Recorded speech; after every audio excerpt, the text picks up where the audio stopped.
Quem que sou eu? O que eu faço? Eu me chamo Eduardo Zandoná e basicamente eu ajudo contadores, assim como você, a começar o teu próprio escritório contábil. Então, se você tem esse objetivo, se você está aqui com esse propósito, esse é o lugar certo, é aqui que a gente vai te preparar com todo o conhecimento prático para você começar o teu próprio escritório contábil. E o tema desse bate-papo de hoje que eu quero trazer para você eu mapeei as tops 10 perguntas que todos os seus clientes, quando forem no seu escritório contábil, eles vão te fazer. E qual que é o intuito dessa aula? Qual que é o intuito desse material que vai ficar salvo para você? Basicamente, tira isso da sua cabeça que todas as perguntas que os clientes fizerem, você vai ter a resposta de imediato. Eu basicamente já tenho vai fazer quase 10 anos que eu atuo na área, quase 5 anos que eu basicamente tenho o meu próprio escritório contábil e sempre vão surgir perguntas, é igual conhecimento prático, sempre você vai ter que estar aprendendo, você vai ter que estar aprendendo cada vez mais. Agora, algumas perguntas básicas, ou seja, alguns conceitos básicos, você vai ter que ter essa resposta de forma imediata. Então aqui essas 10 perguntas que eu vou trazer para você, a gente vai debater cada uma delas.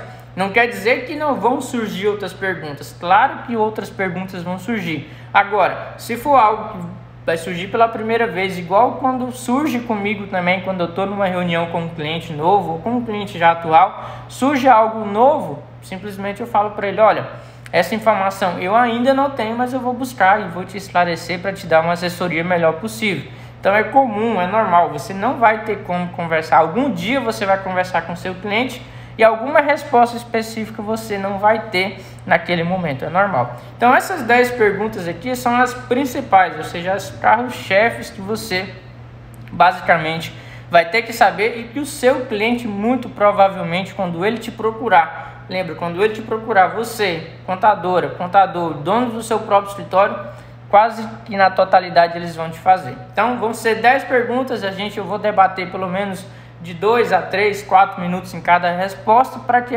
vocês entendam de maneira geral.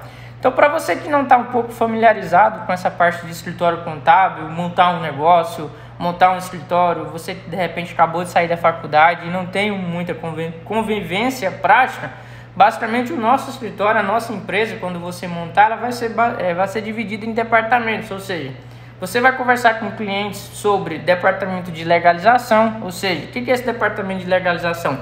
Tudo relacionado a aberturas de empresa, como é que o cara faz para abrir a empresa, como é que ele faz para definir o seu regime tributário, a sua natureza jurídica. Então, basicamente isso. Você vai ter que também trocar ideia, você vai ter ideias a ser trocadas do departamento fiscal, que envolve essa parte de apurações de impostos, quanto o cara vai pagar de imposto, que é uma das grandes preocupações do empresário que está começando. Você vai ter o departamento pessoal, que é aquele que vai cuidar basicamente da folha de pagamento, apurações de impostos da folha, recibos de pagamento, admissões, demissões, e você vai ter especificamente, que é o que na faculdade aparentemente só demonstra que a gente só tem esse departamento, que é o departamento contábil, que é basicamente o departamento de fechamento de balancete, fechamento de DRE, ou seja, a informação contábil de fato que a gente aprendeu na faculdade em um único departamento. Então eu trouxe algumas dessas perguntas separadas sempre por departamentos, que basicamente são temas um pouco diferentes que a gente vai compartilhar aqui com você, tá bom? Então vamos lá. Eu vou começar pelo departamento de legalização, que é um departamento que tem uma grande demanda específica. E porque eu lembrei que muita gente me pergunta, Eduardo, você como é que você aprendeu todos os departamentos? Você já trabalhou em todos os departamentos? Não, eu aprendi em todos os departamentos de fato de forma prática, né? Trabalhando, como eu comecei o meu escritório basicamente sozinho, né? Só eu, então eu tive que ser o cara do fiscal, tive que ser o cara do contábil, tive que ser o cara da folha de pagamento, fui o cara da legalização, fui o cara de todos os departamentos. Hoje, necessariamente, eu não executo mais a parte prática em boa parte desses departamentos, mas sou eu sempre que estou em conversa direta com o cliente, basicamente só eu estou com conversa direta com o cliente, então, mesmo que ainda eu não operacionalizo mais, mas a parte de conhecimento, que é isso que eu quero que você entenda, é a parte de você ter condições de conversar com o seu cliente, ter uma conversa franca e uma conversa positiva com o seu cliente, você vai não necessariamente Porque não necessariamente você vai ter que estar ali 100% no operacional. Porque igual eu te falei lá em algumas lives anteriores, o seu cliente, mesmo que a gente saiba que a parte operacional, a parte prática, que é o processamento que a grande maioria de vocês tem medo, que é o processamento de obrigações acessórias, enviar CFIP, enviar CAGED, enviar E-Social. Basicamente, essas perguntas, o cliente ele nunca, pelo menos para mim ainda, nunca fez especificamente. Por quê? Porque ele nem sabe que isso existe. Então isso é uma parte que você depois vai ter que aprender, você vai aprender, mas é uma parte onde eu costumo dizer que você tem muito mais tempo, você tem muito mais autonomia de conversar, de executar isso, porque você não vai estar na frente do cliente, você vai estar na frente do seu computador realizando essas operações um pouco mais práticas, né, que são de obrigações, essa parte específica. O que nesse primeiro momento você tem que focar é naquela conversa de frente a frente com o seu cliente que você vai ter que realizar naquele momento, que é isso, é o primeiro contato que você vai ter com esse cliente, o primeiro contato que você vai ter com ele, e se você demonstrar talvez uma falta de conhecimento, pode te prejudicar no seu fechamento do teu contrato de prestação de serviço. Começando aqui na parte de legalização, uma das grandes perguntas, o que é a parte de legalização, tá pessoal? Porque de repente eu falo isso e você não entende. A parte de legalização é aquilo que você vai ficar responsável por abrir a empresa da pessoa. Igual eu falei lá na aula, na estratégia de abertura de empresa. Sempre a pessoa que está abrindo um negócio, ela enxerga nós profissionais, nós contadores, como o detentor da informação. Nós somos aquelas pessoas, aquele profissional que vai orientar para ele, vai orientar o que precisa ser feito. Por que ele contrata a gente? Por que ele está vindo até a gente? Porque ele não quer fazer o processo errado. Então, se ele não quer fazer o processo errado, ele vai procurar um profissional contábil. Nós, contadores, nós vamos auxiliar. E ele vem com algumas dúvidas bem parecidas. E essa primeira que eu vou compartilhar com você aqui. Uma das primeiras perguntas que a pessoa me fazem: estou pensando em abrir um negócio, vou precisar de um contador. Essa é a primeira coisa que vai aparecer na mente dele. Apareceu, ele vai procurar você, né? Pode procurar pela internet, por vários caminhos. Chegou até você. Uma das principais perguntas que ele vai fazer é: Eduardo, eu posso abrir a minha empresa como MEI? Como microempreendedor individual? Por que ele vai te fazer essa pergunta? E aqui que você vai ter que ter a resposta.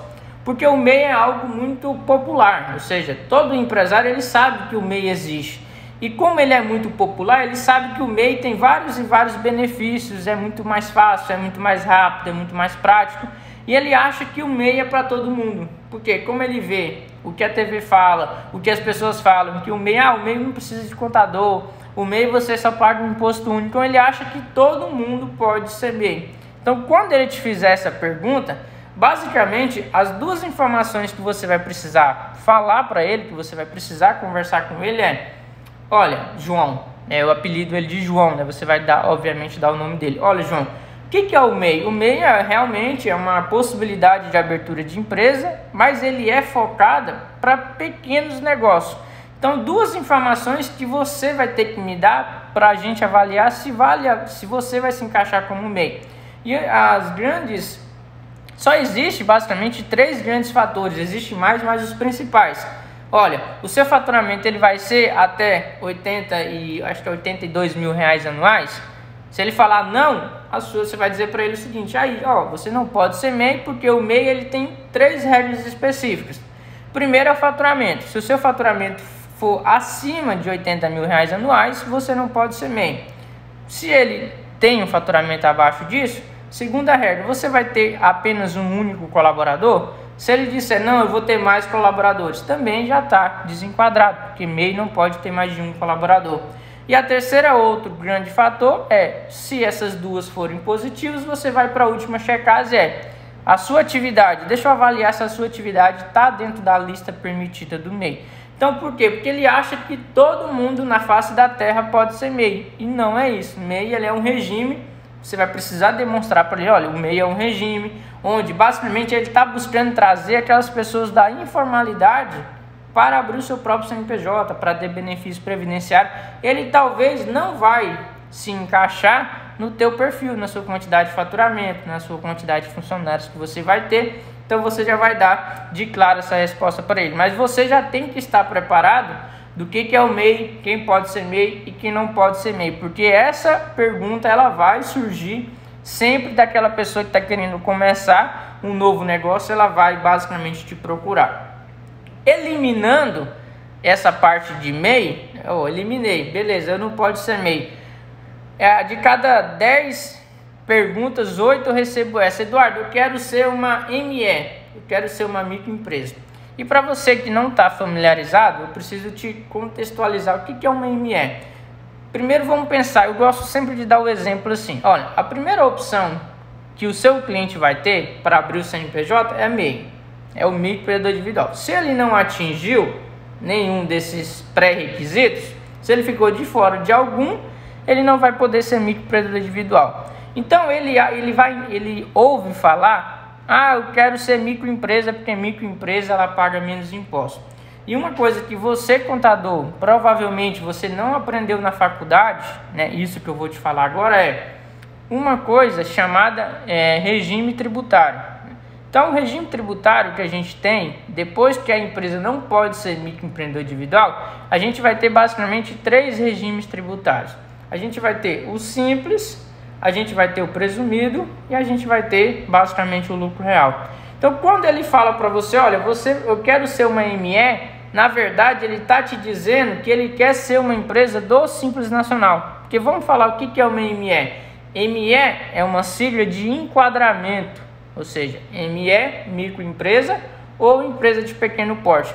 Mas basicamente, quando ele vem com essa pergunta, ele não sabe, é confuso na cabeça dele. Ele está querendo dizer que ele quer ser uma empresa do Simples Nacional, basicamente. Então você vai dizer para ele: olha, você quer ser uma ME? Beleza, ME, deixa eu te explicar. ME é o porte da tua empresa, mas o que vai determinar mesmo é o seu regime tributário. E você, né, se você tiver, aí você vai dar o pré-requisito do Simples de maneira geral.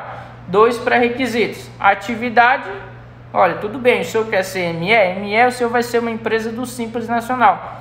Primeira coisa que a gente vai ter que avaliar é: será que a sua atividade ela pode ser microempreendedor individual?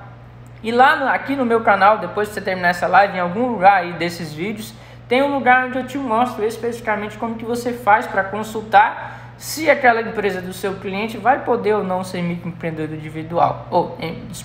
Vai poder ou não ser Simples Nacional. Então, a primeira coisa que você vai ter que avaliar: não, beleza, então qual a sua atividade? Minha atividade é comércio de roupas, de sapatos. Então, vamos olhar, a sua empresa ela vai poder sim ser ME do Simples Nacional, porque essa atividade ela está permitida dentro do Simples. Aí, outra coisa que você vai ter que perguntar para ele é: a sua empresa, qual a sua expectativa de faturamento? É até 4 milhões e 800? Se ele falar sim, beleza, basicamente, teoricamente, aquela empresa vai poder ser uma ME. Mas aqui essa pergunta você tem que esclarecer para ele que ME simplesmente é o porte da empresa dele. Imagina, o porte é como se fosse uma separação da receita. Quem fatura X valor é microempresa. Quem fatura até 4 milhões e 800 é EPP, empresa de pequeno porte. E essas duas siglas estão fazendo parte do Simples Nacional. Então quer dizer que ele é uma empresa do Simples Nacional, ou ela é uma empresa do Simples Nacional, sendo ME ou sendo basicamente EPP, uma empresa de pequeno porte. Terceira pergunta que ele sempre vai te fazer, sempre quando ele for te procurar, ele vai falar assim: Eduardo, peguei seu contato na internet, estou querendo abrir um negócio, estou querendo abrir uma empresa especificamente, e estou aqui para tirar algumas dúvidas. A primeira coisa que eu quero saber é qual tipo de empresa que eu vou pagar menos impostos, ou seja, porque ele está preocupado com o quê? Lembra que por que ele vai te contratar, por que ele vai conversar com você? Porque ele quer uma orientação certa para que ele não cometa nenhum erro. Esse erro é vinculado a quem? A não pagar mais impostos.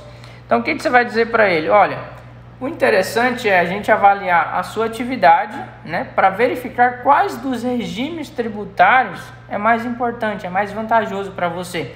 E quais são os regimes tributários que a gente vai ter? É o que eu falei anteriormente. Você vai dizer para ele: olha, ou a sua empresa ela pode ser um microempreendedor individual, se ela se enquadrar no faturamento e tiver um único funcionário. Ou a sua empresa vai poder ser Simples Nacional, se ela tiver lá a lista de atividade permitida e o faturamento até 4 milhões e 800. Se ela não poder, ou ela vai ser lucro presumido, ou ela vai ser basicamente lucro real.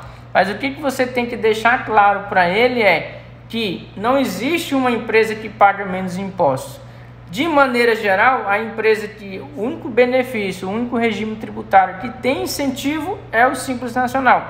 De regra, não quer dizer que a regra, não quer dizer que existe exceção, mas de regra, para você que está começando, na maioria das vezes, lembra, eu não posso afirmar que é sempre, porque precisa fazer um planejamento, mas na maioria das vezes, as empresas que faturam até 4 milhões e 800, né, que estão nesse faturamento baixo, o Simples Nacional é mais vantajoso. Não quero que vocês digam aqui, olha, o Eduardo falou que sempre o Simples é mais vantajoso. Não, tem que fazer um planejamento, tem que comparar os três regimes. Estou te dizendo que na maioria das vezes, o Simples Nacional, sim, ele é mais vantajoso, ele é mais benéfico para as empresas de pequeno porte. Então, o que você vai ter que responder para ele, olha, seu João, na maioria das vezes as empresas do Simples, elas são mais vantajosas, né? Você vai pagar menos impostos. Agora, é mais interessante a gente pegar as suas informações e a gente fazer uma análise e fazer uma comparação de qual que é desses regimes tributários você vai pagar menos impostos do teu negócio contábil. Não dá uma resposta de imediato, faça um planejamento.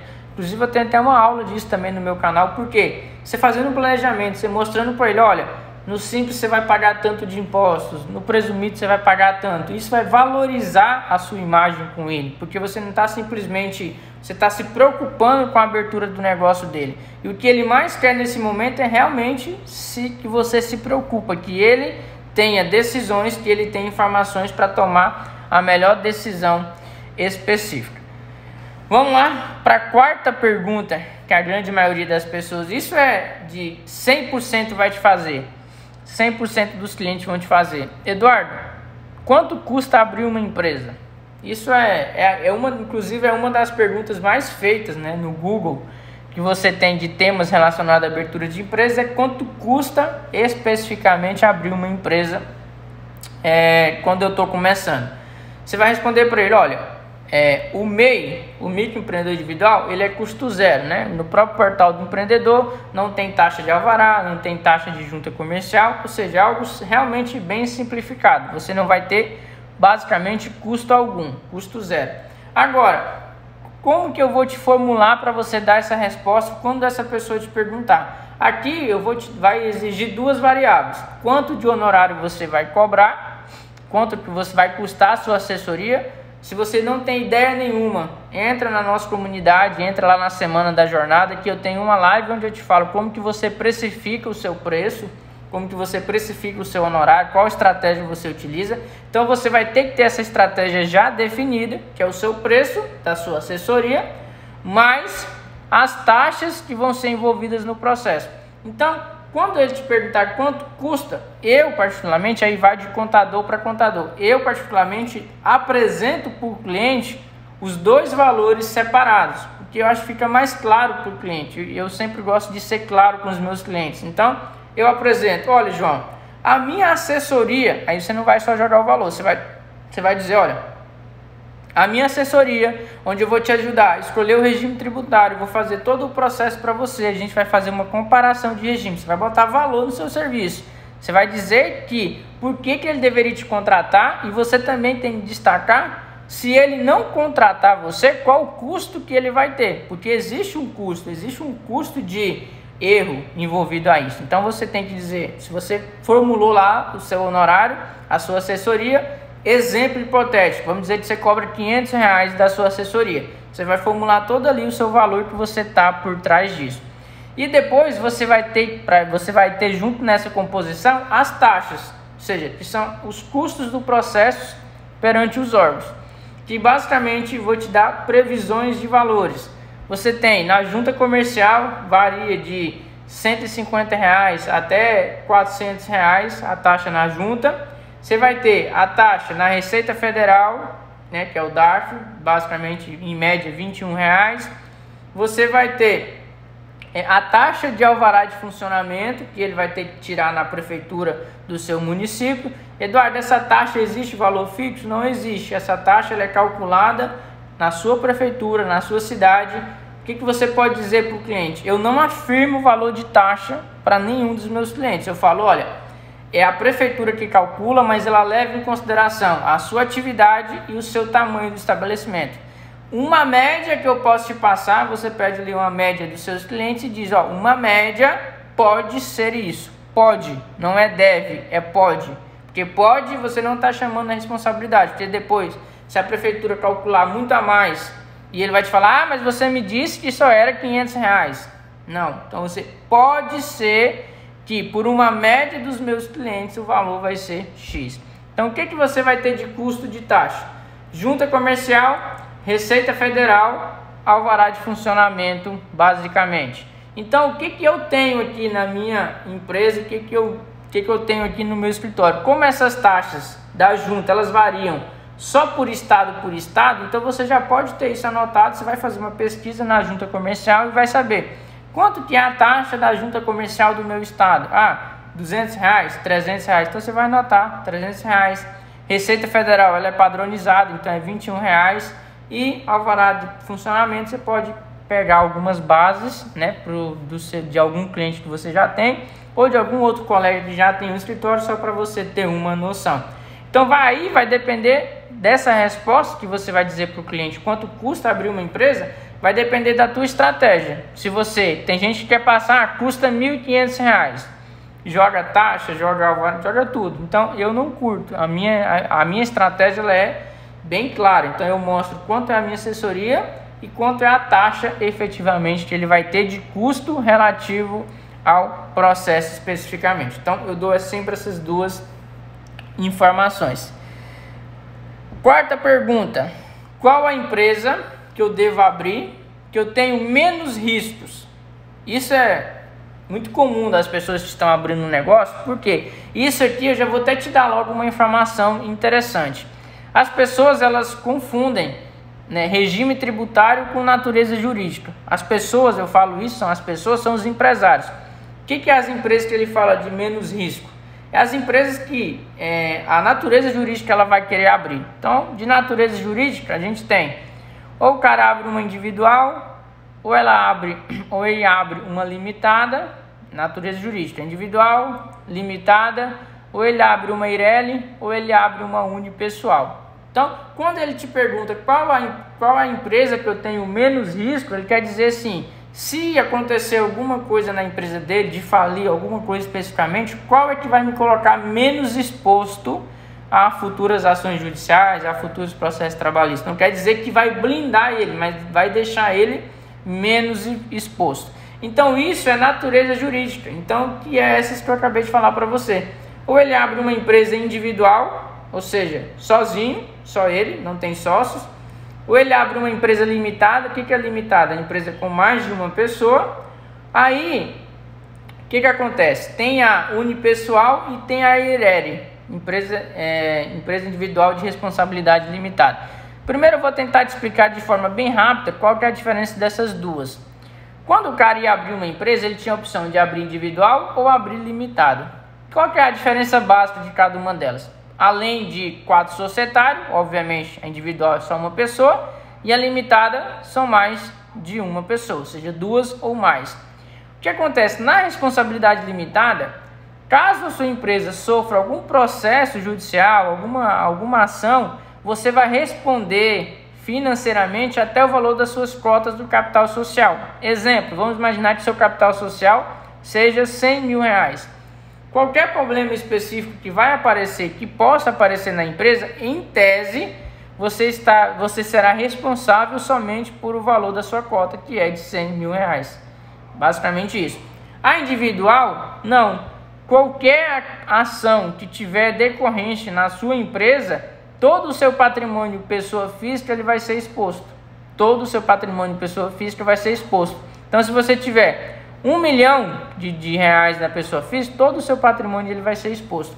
E isso antigamente era algo ruim, porque os empresários não queriam abrir individual, justamente porque essa pergunta que eu acabei de te mostrar, qual que é a empresa que eu tenho menos risco?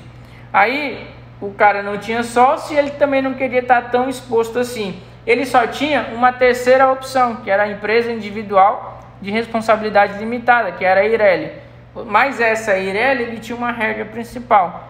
Ah, você quer ser sozinho e você não quer ficar solidariamente 100% da tua pessoa física responsável, você abre uma Eireli, mas a Eireli tem que ter pelo menos 100 vezes o valor do salário mínimo, ou seja, hoje, né, o salário mínimo está 1.045, teria que ser R$100.045 de capital social mínimo. Aí entrava no entrave, porque a maioria das pessoas não tinha esse capital social para investir. Então, o que alguns empresários faziam? Colocavam uma outra pessoa com 1, 2, 5% só para ficar na limitada. Com isso, ano passado, ano retrasado, não lembro bem quando foi, a União mudou, o governo atual mudou e abriu a possibilidade da unipessoal, que era, ou seja, você pode ser individual, sozinho, um único sócio, com responsabilidade limitada, ou seja, você não responde 100% do seu patrimônio na pessoa física e pode ser qualquer valor de capital social. Então, com isso, de forma prática, a individual deixou de existir. Por que eu vou abrir uma individual que tem 100% do meu risco na pessoa física se eu tenho a unipessoal, que é a mesma coisa, e não tenho risco na pessoa física? Então, basicamente, essa modalidade, depois disso, deixou de existir, essa e a Eireli, e ficou basicamente as duas mais utilizadas, a limitada e a sociedade unipessoal. Então, quando ele te perguntar, Eduardo, qual que é a empresa que eu tenho menos risco? Qual que é a empresa que eu vou ter menos risco na minha pessoa física? O que você vai dizer para ele? Olha, isso você está querendo dizer natureza jurídica. Então, você tem a opção da limitada ou da unipessoal. Ou Eireli, né, ou individual, caso você queira, também pode abrir. Elas não deixaram de existir, porém, elas estão sendo pouco utilizadas. E algumas pessoas associam, onde está o erro? Você vai ter que corrigir ele. Algumas pessoas associam que acham que a quantidade de impostos que ele vai pagar está atrelado dela ser individual, Eireli, limitada. E não é nada disso. O quanto você paga de imposto não está relacionado à natureza jurídica, a se é Eireli, se é individual, se é limitado, se é unipessoal. Ela está atrelada aonde? Ao regime tributário, ou seja, ao regime tributário que você escolheu. Qual que é que você tem? Simples Nacional, que dentro do Simples Nacional está o MEI, e você tem o lucro presumido e você tem basicamente o lucro real. Então, quando ele te perguntar qual é a empresa que vai ter menos risco, você vai explicar para ele essa explicação que eu te passei sobre natureza jurídica, o que é uma individual, o que é uma Eireli, o que é uma limitada e o que é uma sociedade basicamente unipessoal. Eduardo, quanto eu vou pagar de impostos sendo do Simples Nacional? Realmente o Simples Nacional é vantajoso? De maneira, lembra que essa live aqui de hoje não é eu te explicar cada tema específico, porque não é essa a finalidade, é eu tentar te dar uma resposta clara que você vai tentar colocar isso na sua mente. E uma coisa, pessoal, aqui eu tenho as perguntas, é só para mim dar uma noção da pergunta, mas de tanto que eu faço isso, todas essas respostas basicamente já estão na minha mente. Então, talvez a primeira empresa, a primeira reunião que você tiver com seu cliente, você vai ter essas perguntas, você vai ler uma vez, duas vezes, depois você vai ler uma vez, e vai chegar um tempo quando você tiver 10, 15 reuniões, por isso que eu falo, você não aprende a nadar sem antes cair na piscina, então não tem como você ficar esperando ad eterno você ter conhecimento prático. Se você não pegar um apoio de alguém e entrar na prática, pular dentro da piscina, possivelmente você não vai ter uma reunião dessa. E se você não tem uma reunião dessa, você não vai saber responder essas perguntas. E você vai ficar naquele ciclo vicioso. Qual que é? Ah, eu não tenho experiência, então eu não começo meu escritório. Ah, mas para começar o meu escritório, eu preciso de experiência. Aí entra naquele ciclo que você passa 5, 6, 10 anos e você não consegue evoluir. Então é importante que, estou te dando aqui 10 perguntas, se você repetir ela uma vez por semana, todo dia para você mesmo, você vai memorizar e você vai se sair muito bem nessas reuniões. E a pergunta é, quanto eu vou pagar de impostos especificamente no Simples Nacional? Então, de forma bem clara para você, o que é o Simples Nacional? É um regime beneficiado de apurações de impostos. Ou seja, o que é isso? Resumindo em uma palavra, Eduardo. Você tem redução de carga tributária. De quanto? Inicia no comércio com 4%. Ou seja, não tem como você dar uma previsão para ele de quanto ele vai pagar de imposto. Porque o Simples, ele utiliza uma tabela e ele é progressivo. Você vai dizer para ele, olha, ela inicia com 4% e conforme o seu faturamento vai aumentando, a sua alíquota vai aumentando. Ela não é uma alíquota fixa. Ela é uma alíquota que incentiva pequenos negócios a começarem o seu próprio CNPJ com uma carga tributária reduzida, que a gente só tem o controle inicialmente da inicial. A alíquota ela vai mudando conforme vai aumentando o seu faturamento. Então, o que você vai explicar para ele quando ele falar que vai ser Simples Nacional e ele está preocupado com essa parte de apurações de impostos? Você vai dizer para ele, olha, a sua alíquota de comércio ela vai iniciar com 4, a sua alíquota de serviço ela vai iniciar com 6, e conforme o seu faturamento vai aumentando, conforme o seu porte de empresa vai aumentando, a sua alíquota também ela vai aumentando exponencialmente. Por quê? Porque o Simples caracteriza isso. Conforme mais você cresce, mais a sua alíquota, mais o valor de imposto que você vai pagar, ele vai aumentar. Essa aqui é muito interessante, que eu recebo ela direto. Ouvi falar que o lucro real paga menos imposto. A gente falou do Simples Nacional.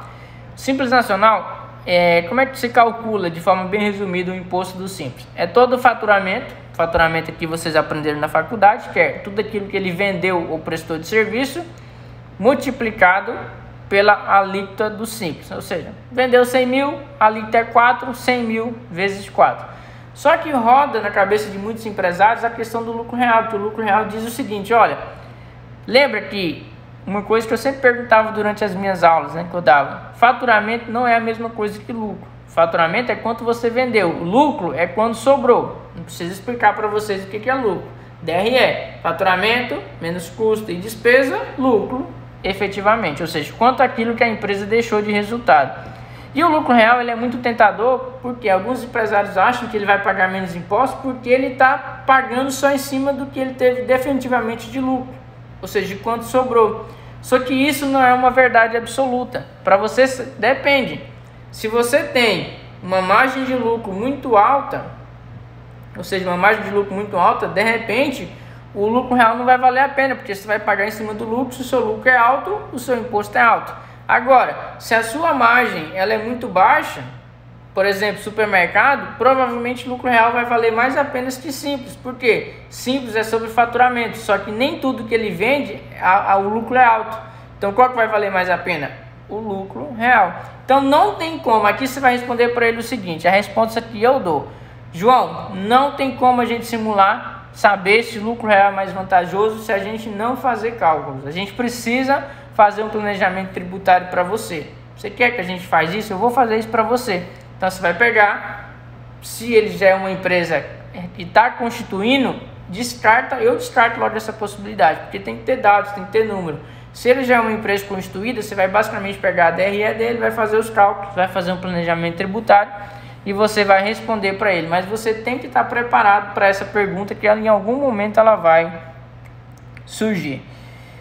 Terceira pergunta que ainda falta: quanto eu vou pagar de impostos tendo um funcionário? Aqui já entra mais um ponto da folha de pagamento. A folha de pagamento, a carga tributária dela, ela vai diretamente interferir no regime tributário. Então, se você é Simples Nacional, você, um dos impostos que você vai ter que pagar é o FGTS, não é nem imposto, né? É uma contribuição que é o fundo de garantia. E você vai ter que pagar os direitos dele normal, INSS, férias, 13º, tudo aquilo à parte. Não tem mais nenhum imposto envolvido no Simples Nacional relativo à folha de pagamento. Somente o FGTS e as verbas rescisórias. São os direitos trabalhistas, que não é imposto, é direito trabalhista. Férias, 13º, premiação, gratificação, tudo aquilo que ele vai ter. Agora, no lucro presumido e no lucro real, aí sim ele vai ter uma carga tributária alta. Que você vai dizer para ele, olha, no lucro presumido e no lucro real, você vai pagar quanto de imposto? 28,8% de imposto em cima do salário, especificamente. Então você vai dizer para ele, olha, no Simples Nacional você não tem imposto nenhum, com exceção do fundo de garantia, e no lucro presumido e no lucro real você vai ter uma percentual de imposto de 28,8% de imposto relativo à sua folha de pagamento. Última pergunta: Eduardo, preciso comprovar minha renda. Ou seja, eu sou empresário, tenho uma empresa, preciso comprovar minha renda. Como que eu faço? Você vai responder para ele: olha, existe duas maneiras de você ter renda dentro de uma empresa. A primeira delas é o Prolabore. O que é o Prolabore? Você vai explicar para ele, olha, o Prolabore é o salário que os sócios precisam tirar na empresa. Então, basicamente, esse Prolabore ele tem encargo trabalhista, tem INSS, tem todos os encargos componentes. É uma forma de você comprovar a renda. Agora, na parte contábil, existe uma segunda forma que ela é menos, ela tem uma isenção tributária, que é a distribuição de lucro. Só que para a distribuição de lucro, você vai precisar explicar para ele o seguinte, olha, precisa fazer sua contabilidade, precisa ter o resultado. Aí aquele resultado que você teve especificamente na empresa, você vai distribuir para a pessoa física sem incidência de impostos nenhum. Então esse é o grande argumento que eu faço, que eu aplico aqui nos meus clientes para ter uma contabilidade em dias, para fazer com que ele valorize o nosso trabalho. Porque a gente fecha a contabilidade e diz para ele, olha, a gente compara, se você fosse pagar imposto de cima disso, dessa distribuição de lucro, seu imposto seria tal. E com a contabilidade, você distribui todo esse valor para a pessoa física, ou seja, você comprova a sua renda na pessoa física e esse valor ele é livre, basicamente, ele é livre de impostos especificamente. Pessoal, trouxe todas essas perguntas. Se você não anotou, essa live, segunda-feira, ela vai ficar salva lá na nossa comunidade. Então, para você que chegou até aqui agora, para você que vai me assistir, esse conteúdo lá dentro da nossa comunidade do Facebook, aproveite o máximo possível da próxima semana. Começa segunda-feira, a gente vai ter conteúdos lá focados para te ajudar a começar o teu próprio escritório. Então aproveite o máximo dessas lives e lembre-se, esse conteúdo durante a jornada ele vai ficar disponível de segunda até domingo, ou seja, uma semana para você aproveitar, rever todas as lives e ainda mais assistir todo o nosso conteúdo adicional que vai ter lá na nossa comunidade do Facebook. Então, lembre para você que está aqui agora, segunda-feira, às 8 da manhã, logo 8 da manhã eu vou mandar já o acesso da comunidade para você que está inscrito e os links dos conteúdos que vai rolar nessa semana da jornada que vai começar na próxima segunda-feira.